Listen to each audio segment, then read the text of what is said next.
আসসালামু আলাইকুম। মেহেক কিচেনে আপনাদের সবাইকে স্বাগত। আজকে আমি দেখেন 50 লিটার শ্যাম্পু বানাবো। তার জন্য আমাদের বাগান থেকেই জবা ফুল উঠে নিয়েছি। প্রচুর জবা ফুল আছে, যা যা লাগে আমার তেল শ্যাম্পুতে সব কিছু কিন্তু এখানে আছে। আর এই যে ভীমরাজগুলো দেখেন ধুয়ে কিন্তু পানি ঝরাতে দিয়েছি। একদম যা কিছু তেল শ্যাম্পুতে দিই আমরা একদম টাটকা ফ্রেশ দিই। তার জন্য আমাদের তেল শ্যাম্পুর এত কাজ। আপনার তো চুল ওঠা বন্ধ হবে, সাথে সাথে নতুন চুলও বের হবে, চুল লম্বাও হবে। তো আজকে আপনাদেরকে রেসিপি করে দেখাবো গজা। আর এই গজাটা বর্ষার সময়তে খেতে দেখবেন দারুণ লাগে, আর বানানো খুবই সহজ। একবার বানিয়ে এটা 1 মাস পর্যন্ত রেখে খেতে পারবেন, একদম মুচমুচে থাকবে আর ভিতরটা থাকবে রসালো। আসুন তাহলে দেখে নেন আমি কীভাবে এই গজাটা বানাচ্ছি। সারাদিনে আমাদের তেল শ্যাম্পুর জন্য এত ফোন আসে, রেসিপি করতে টাইমই পাই না। আপনারা হয়তো বলছেন অনেকে যে রেসিপি দেন না, কিন্তু এখন প্রতিদিন রেসিপি আর দিতে পারি না, একদিন পর দুদিন পর দিই। মোবাইলটাকে এখন সাইলেন্ট করে রেখেছি। তো তেলের জন্য তো উঠিয়ে নিয়েছি, শ্যাম্পুর জন্য এখান থেকে পাতা কিছুটা উঠিয়েও নিতে হবে। ফুলের সাথে সাথে পাতাও দিই।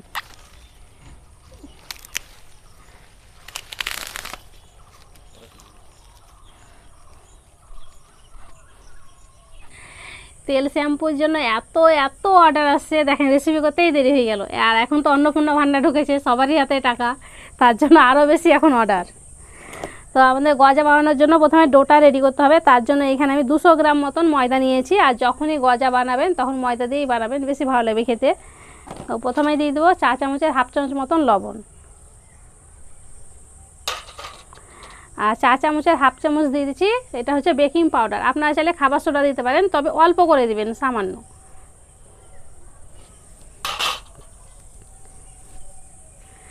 আর এখানে আমি ঘি দিয়ে দিচ্ছি, আপনারা চাইলে সাদা তেলটাও দিতে পারেন।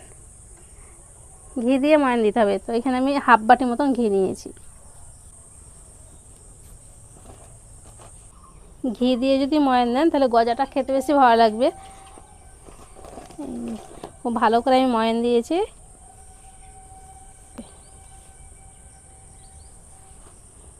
এরকম মুঠ করে দেখবেন মুঠটা বানছে। এখানে আমি নর্মাল পানি নিয়েছি, অল্প অল্প পানি দিয়ে একটু শক্ত করেই মেখে নিতে হবে।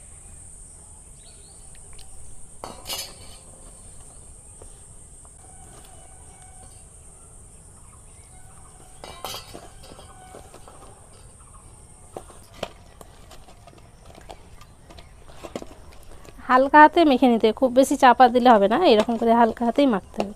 শুধু এক জায়গায় এইভাবে গোছ করে নিতে হবে। আর এই ধরুন ডোটা দেখেন কীরকম, এইরকম হালকা হাতে শুধু এক জায়গায় গোছ করে নিয়েছি। বালুশাহির জন্য যে আমরা ডো মাখি না, ঠিক সেইভাবে করে এটা মেখে নিতে হবে। এই যে গোছ হয়ে গেছে। এবার ঢাকা দিয়ে এটাকে রেস্টে রেখে দেবো 10 মিনিটের জন্য। এই ফাঁকে এবার আমি সিরাটা বানাবো। সিরা বানানোর জন্য চুলোতে আমি কয়টা বসিয়ে দিয়েছি। আর এখানে আমি দিয়ে দিয়েছি 150 গ্রাম মতন চিনি, আর তার সাথে দিয়ে দেবো 2টো ছোটো এলাচ। পানি দিয়ে দেবো, যতটা চিনি নিয়েছি ঠিক ততটাই।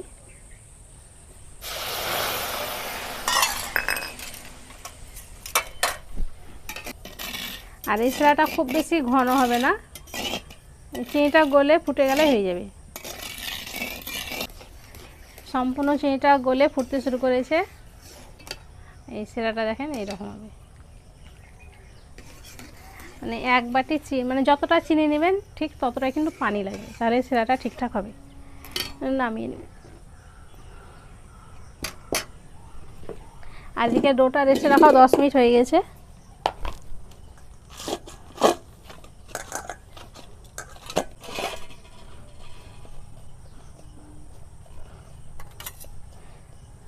হাত দিয়ে আমি চেপে চেপে একটু বড় করে নিচ্ছি।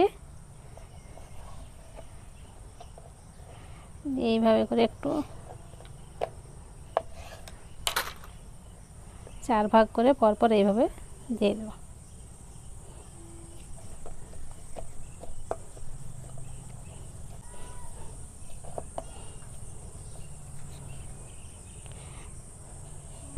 আরও একবার দিয়ে দিছি। এইভাবে করলে পরে লেয়ারটা ভালো হবে।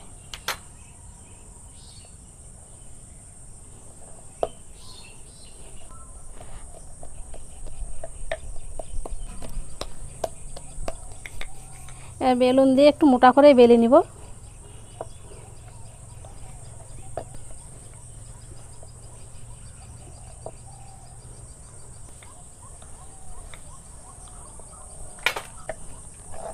এই যে এরকম একটু মোটা করে বেলে নিয়েছি। এই গজাটা দেখেন এরকম একটু মোটা হয়। এবার ছুরি দিয়ে কেটে নিব।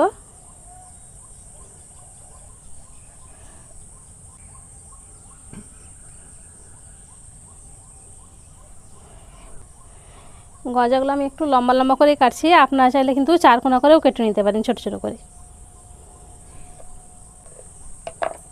এই যে দেখেন এরকম করে কেটে নিয়েছি। আর লেয়ারগুলো দেখেন কত সুন্দর হয়েছে। এই যে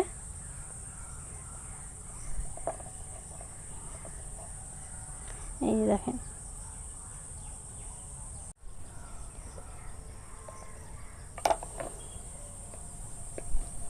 এবার আমি গজা ভাজবো, তার জন্য প্যানে দিয়ে দিয়েছি তেল। আর তেলটাকে একদম হালকা করে গরম করব। তেলটাকে আমি হালকা করে গরম করে নিয়েছি, এবার দিয়ে দেব।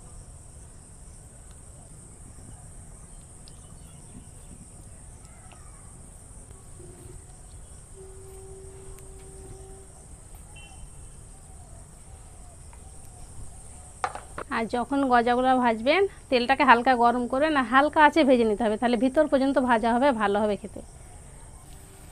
গজাগুলোকে আমি এক পিঠ হালকা করে ভেজে নিয়েছি, এবার উল্টে দেবো।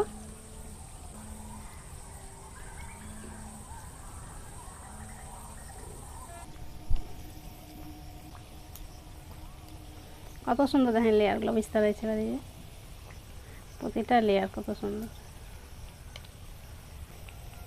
হালকা আছে, একটু টাইম নিয়ে ভাজতে হবে, যেহেতু একটু এটা মোটা মোটা আছে। গজাগুলোকে আমি এইভাবে ভেজে নিয়েছি। এই যে এরকম হালকা আছে, একটু লাল লাল করে ভেজে নিয়েছি। এবার উঠিয়ে নেব।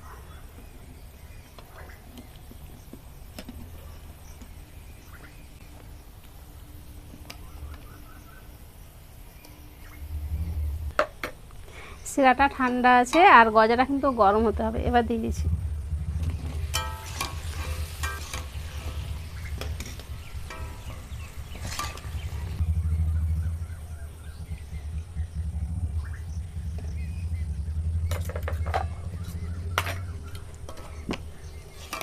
এবার শিরা থেকে উঠিয়ে নিব।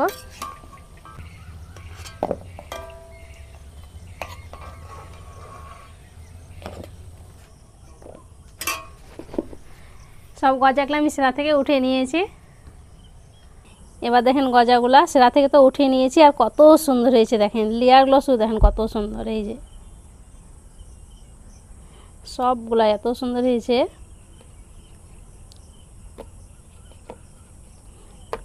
ওপরটা একবারে মুচমুচে আর ভিতরটা কিন্তু একেবারে রসালো হয়েছে। এই যে দেখেন।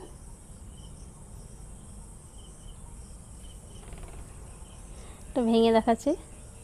এই যে দেখেন ভিতরটাও দেখেন কত সুন্দর রস ঢুকেছে। তাহলে দেখলেন তো গজা বানানো কত সহজ। খুব সহজে আপনারাও কিন্তু বানিয়ে নিতে পারবেন, আর বাজার থেকে কিনে খেতে হবে না। আর বাড়িতে খুব সহজে বানিয়ে বাচ্চাদের দিতে পারবেন। আর একবার বানিয়ে এটা 1 মাস পর্যন্ত রেখে খেতে পারবেন। এইরকমই মুচমুচে আর রসালো থাকবে। আশা করছি আজকের রেসিপি আপনাদের অনেক ভালো লেগেছে। ভালো লেগে থাকলে প্লিজ লাইক কমেন্ট শেয়ার করবেন, আর আমার চ্যানেলটি অবশ্যই সাবস্ক্রাইব করবেন। সবাই ভালো থাকবেন, সুস্থ থাকবেন। ধন্যবাদ।